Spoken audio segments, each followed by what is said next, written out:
if you have sales teams and product teams, if you're having a sales motion and a product-led motion, you need to avoid some of the pitfalls and the things that are easy to overlook, but you should actually confront them.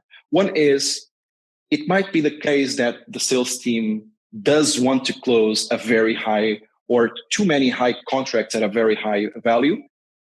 You can optimize for small lands in the customers that want to buy small and work on expansion later.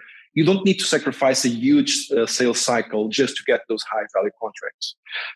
On the other side, you might want to close as many logos as possible, as many new customers as possible, but you might be leaving some money on the table for customers who want a little bit more features, a little bit more benefits, and are actually more willing to pay something else for your product. So there must be some contract, some engagement between sales, marketing, and product to make sure that everyone is aligned with that. The corollary is that the continuous sustainable growth comes from taking the best from both worlds to make sure that you have a portfolio, a healthy mix of offering that caters to those scenarios. And one thing from my experience that helps this happen is that you're actually engaging with your counterparts in marketing and sales to share incentives, share goals, share OKRs, to make their success your success. Because if you're maximizing value for the customer, you're capturing that value, and that's good for your company. So in hindsight, and from years working from this, main learning that I learned from the person who actually hired me for OutSystems is that this shift from sales-led to product-led and combining the both, you must not look at it as a sprint. It's a marathon. It takes time, it takes trust, it takes a lot of effort to make it work, but the results are compounds. You might not see them in the beginning, but then they compound. And when you have the very oiled machine, then you can see all the results that this combination can bring to you.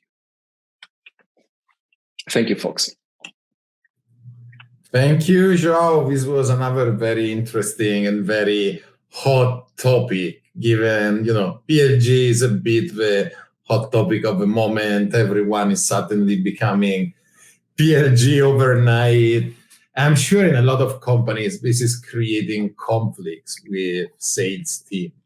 But actually, I think I totally agree with you. It should be good for everyone. I mean, sales, yes, they might have less leads because more are closing self-service. But on the other side, they can focus on the leads that have higher conversion rate that raise their hands. They want to speak with sales.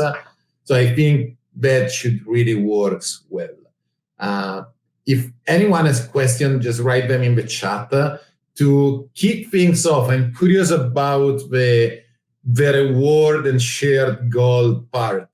How does it work? Do you tie also economical bonus to a shared goal, like overall revenue across the service and sales?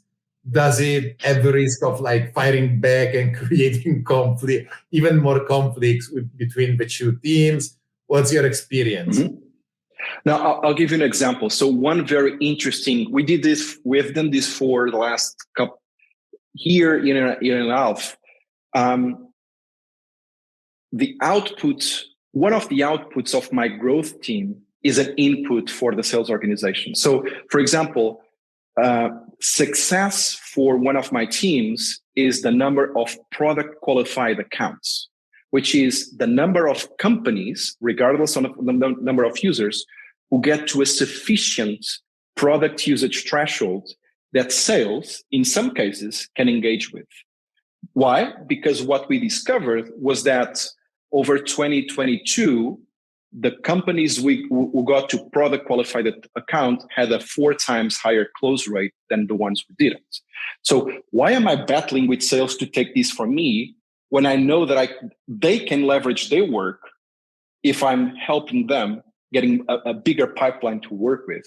So those kinds of shared goals are the ones that I really care about, because if I'm good at doing my job, I know sales is going to be competent in delivering theirs, and I know that I'm going to contribute to the company strategy and goals. So that alignment is a must. Awesome. And even if they close self-service, I think they can still be an opportunity for sales as an upsell once they increase product usage, and probably they need to upgrade to an enterprise license. So it's still, they qualify themselves while generating revenue. So that's amazing.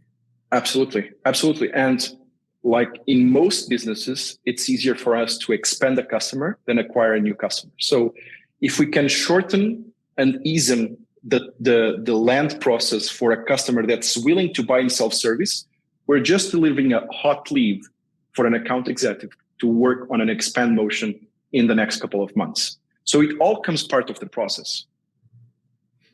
Totally agree. Awesome. João, thank you so much for joining us. Thank you so much. Session. Thank you, João. Thank you. Bye-bye.